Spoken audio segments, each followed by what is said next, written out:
He's Charles Davis, the NFL Network. Your favorite draft cliche is what, Charles? Oh, I love Squeeze the Peel. Reminds me of Clark Kellogg talking about taking care of the orange. Oh, yeah. Right. Let's see, a guy who struggles playing in space. This is an old one that you don't hear very often anymore, Dan. It's that guy's an astronaut because he's lost in space. So he can't get out. You know, I used to have a coach scream all the time, Davis, you're a darn astronaut. What are you talking about? He said, you are lost in space, son. You were Billy Mummy, for those who remember Lost in Space. Billy Mummy, yeah. Warning, danger, danger, Will Robinson. All right. I actually had the robot, Dan, when I was a kid. They actually manufactured the robots, had the lights flashing, and it actually moved, battery operated. Got it for my birthday, lights off, and the thing came across the floor. Loved it. Of course, I broke it in about a week and a half. Are you on board with me with Tavon Austin? Tavon Austin is the one guy I know, skill player, who is going to make a coach look very smart on Thursday. I agree with you. I can't wait to see which coach gets him and how they utilize him and what they have to do with him, because at the end of the day, another draft cliche, right? Well, that's a life cliche. That's a life cliche that we move into the draft, because at the end of the day, if you take Tavon Austin, who has dynamic jets, and I'll tell you what, he doesn't have to be a workout warrior in order for you to see that this guy can fly and leave people in the dust. Think about it this way: 175 to 180 pounds. We've got to make sure that he can hold up over time. Well, I don't care what we say. 175 to 180. We got to make sure he doesn't wear down at the end of the season. How many touches, monitoring that, and getting him the ball, of course, in space. Because that's where he will make big plays for you. Well, people keep trying to compare him to Percy Harvin. Percy Harvin's jacked. Different. Yeah. I've said it from the beginning, Dan.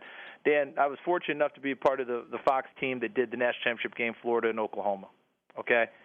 Percy was playing a lot of running back then, and as you said, was jacked. All right? Percy got himself up to about 200 pounds to play that title game. All right, he was really, really yoked at that time. He dropped his weight down in the pros because he wasn't playing the running back position, taking those kind of hits. He's out in space again, and those hits are usually one-on-one, so it's not the same deal. His body armor is a little bit different now. So that's where the difference is. Tavon Austin is much more slightly built than Percy Harvin, very much a different deal. He's Charles Davis, the NFL Network, NFL.com, provide 47 hours of live coverage of the 2013 NFL Draft, beginning Thursday at 6 a.m. Eastern. What do you think of the commissioner saying to the NFL Network and the mothership, no tweeting picks during the first round? Oh, I love it.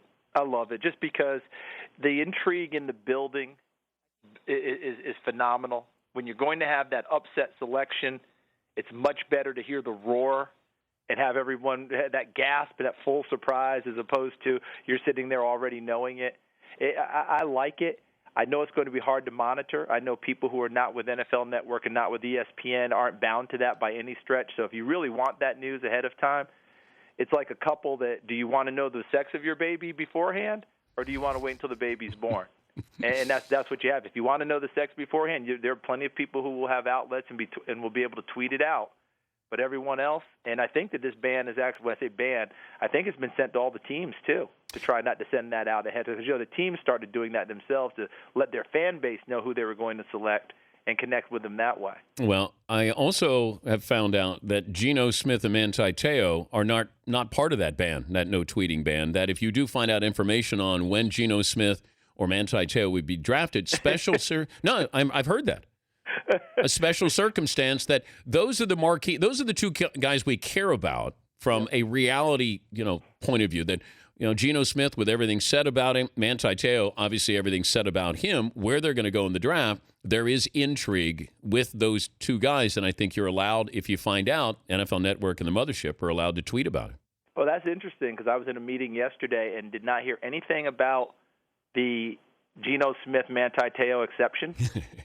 So I can't wait to see how that one plays out. But let's just talk about them real quick, Dan, because you're right. They are two of the marquee guys, maybe the two biggest guys in terms of what people are looking for and interest in what they're going to do. Okay, let's take Geno Smith. If the Jaguars at 2 decide to hold pat with Blaine Gabbert and don't take him, and let's say Philadelphia at 4 decides not to take him with Chip Kelly as a restart button, Buffalo looks like they took Kevin. Well, they took Kevin Kolb already. Where does he go? Arizona took Carson Palmer at 7. He could end up in that Aaron Rodgers mode, in that Brady Quinn mode, where the slide begins. But is there a we don't know where quarterback, he will go. Charles? Is there a quarterback right now that when I play this back 5 years from now, will say, remember what Charles Davis said leading up to this draft? The quarterback you can say will be a franchise quarterback in this draft is who?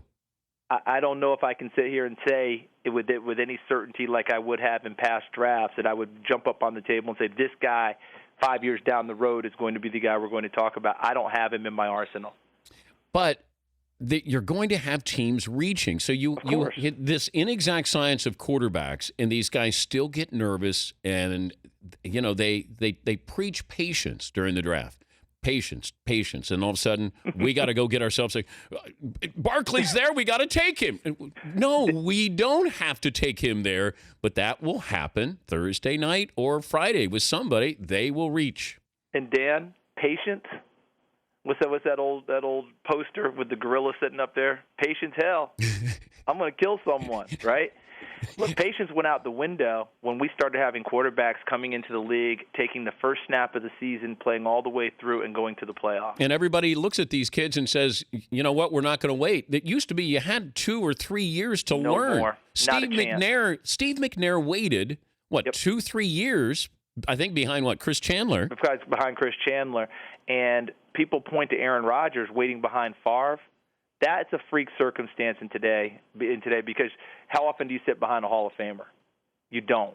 Okay, and nowadays, as we pointed out, these guys who get picked, if they go in the first round, they have to play. What about you don't bring them in. Eli Manning sat for half a season.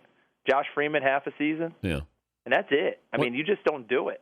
What about Manti Te'o? We got a wheel of punishment bet between Seton and McLovin that Manti Te'o. Seton says first round for Manti Te'o. McLovin says he doesn't go first round. I still say first round. I think the break point for him starts at 19. I believe with the Giants at 19, correct? Remember the Giants at 19, the Bears at 20. Then Minnesota, I think, is begging for them to pass on him to get him with one of their 2 picks at 23 or 25. I would say 23 first. I think that's where it goes. People who are in Baltimore are saying, can he get to there? I don't think he gets there. So I'm saying first round for him. I start looking for it around 19 is where it all begins. But, obviously without all the craziness and the shenanigans that go on with the trading. Well, have fun. I know you're going to be busy. Always great to talk to you. Thanks a lot, Dan, and hopefully my upside will continue to be evident as we go along. This guy, Charles Davis, NFL. That's my guy. Yeah, thank you, Charles. All right. NFL Network coverage. First round kicks off Thursday at 8 Eastern, followed by rounds 2 and 3 on Friday, 6:30 Eastern, and rounds 4 through 7 Saturday at noon Eastern.